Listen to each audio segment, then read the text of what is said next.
Chapter 70. As Galatea took Raven's still unconscious form into my castle, I began the arduous task of basically trying to bootleg some cultivation nonsense as I integrated my consciousness with my realm and proceeded to compress Clarion's incapable of regenerating form at the base of my realm and used my hollow instincts to just pull at the Chaos Lord's essence. The process of my realm fully devouring Klarion and rendering him into non-existence and a true death wasn't going to be something that could be accomplished over a mere few hours anyway. But even as I pulled my consciousness back from fully embodying my realm, I could feel with my lesser connection with my subconscious connection to my realm that my subconscious desires were still keeping Klarion suppressed and still slowly digesting him, even if it was nowhere near as efficient as when I solely focused on the task. Kind of similar to how you didn't need to focus on breathing or digesting food even if you could definitely focus on breathing and making it far more efficient and giving.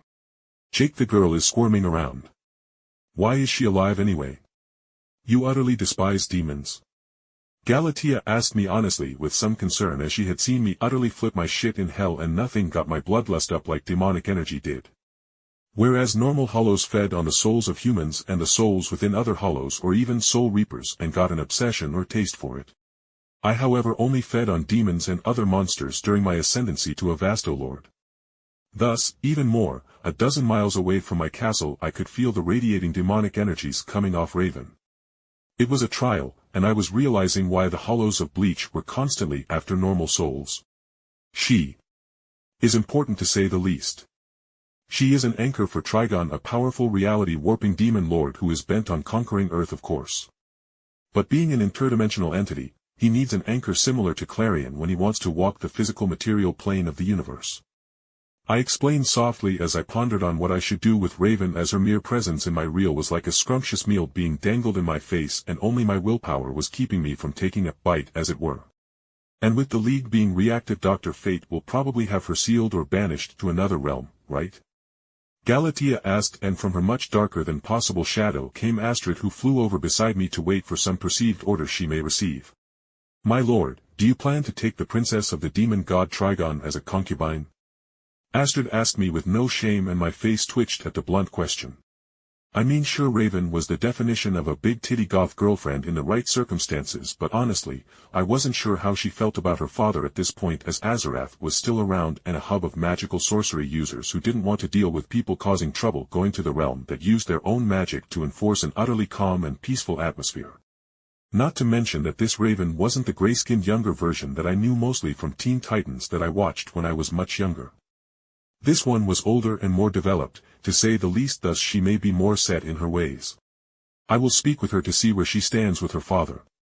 If she is an ardent supporter of the Demon Lord, I will deal with her, as the threat of her being an anchor for him is too great to ignore. Or I will try something probably very stupid. Oh, you plan to take and impregnate her so she will come to love you with a child binding you too?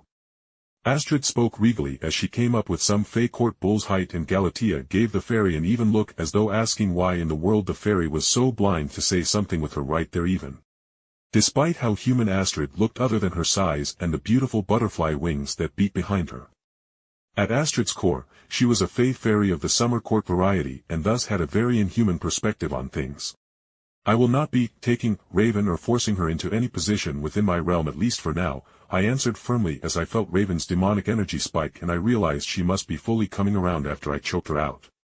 Let's see how Rachel Roth's fate will play out, I muttered as I disappeared from the spot. I had buried Klarion the witch boy to be slowly digested by my realm as I appeared directly in the room Galatea had dropped Raven off into. No, I meant that quite literally. Despite the room literally having a bed, a couch, and a couple seats. Galatea was petty enough to just drop Raven on the polar bear throw rug in the middle of the room, as she knew my utter disdain for demons, so she didn't care one whit about Raven at all, as in her mind she was thinking Raven may not even survive a couple hours here. Wordlessly I shut down Raven's magical energy as I utterly flooded the room with my spiritual pressure and my authority as the creator of this realm, literally drowning any magical energy she could bring to the fore and forcing it back within her, leaving no more powerful than the stronger average talented teenage athlete due to her demonic blood heritage. Raven began to squirm under my gaze as she was at her core an empath, and her Azarathian heritage made her extremely susceptible to overwhelming mystical power. I could even see the large ruby on her head glowing as it attempted to offset the pure power I was casually letting free rather than normally restraining in order to not discomfort Galatea, Astrid, or any of the other fae that inhabited my castle and realm as they worked on it continuously. Rachel Roth, Raven. I know you. At least somewhat, the pride of Trigon's children but also the black sheep of the family for not being a mass-murdering sociopath, mind controller, or otherwise filth that needs to be purged. I spoke softly as my power roiled within myself as I could feel Raven's power reaching out to me instinctively with her Azarathian heritage of the mystical equivalent of her empath powers trying to whisper to me, just calm down and relax. But in comparison to the mental weight of an outer god trying to break into my mind, that little mental suggestion was nothing. What happens now?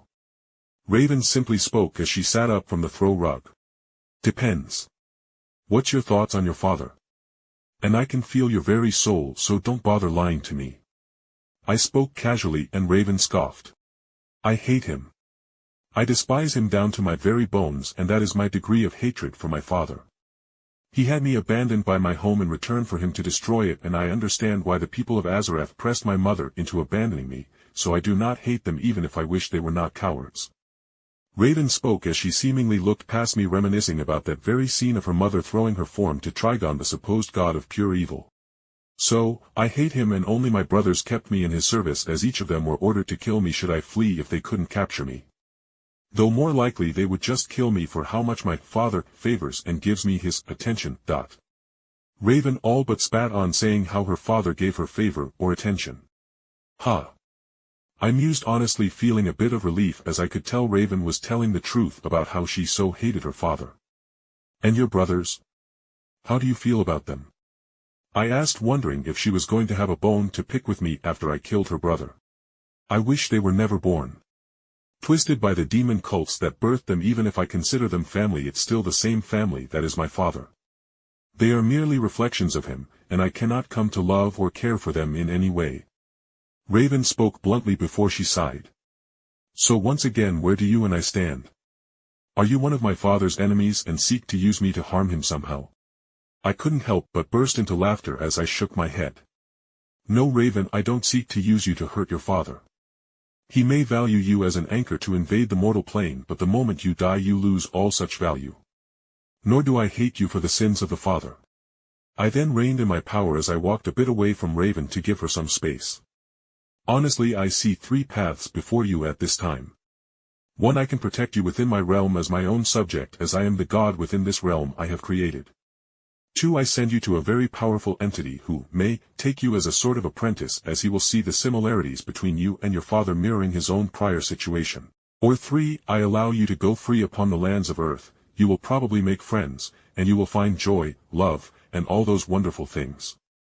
Even as I sat down on a chair, my visage was emotionless as I leaned forward. But you will falter. You will feel.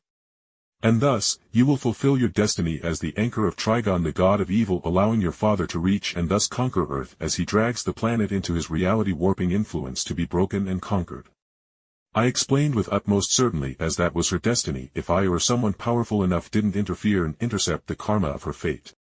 Raven took a deep breath, and I couldn't help but notice her spandex-like clad frame. Then I remembered Raven was very much an empath, as her pale skin flushed at feeling my flash of lust directed towards her. Who would this mentor be? Raven asked bluntly, and I hummed in thought as I actually had two possible choices. Seeing Raven wielding order magic and possibly becoming a Lord of Order could be interesting, as she walked the path as the apprentice of Dr. Fate. He would be able to seal away her demonic essence and thus render Trigon's threat null, as her constantly using order magic would repel Trigon's demonic influence.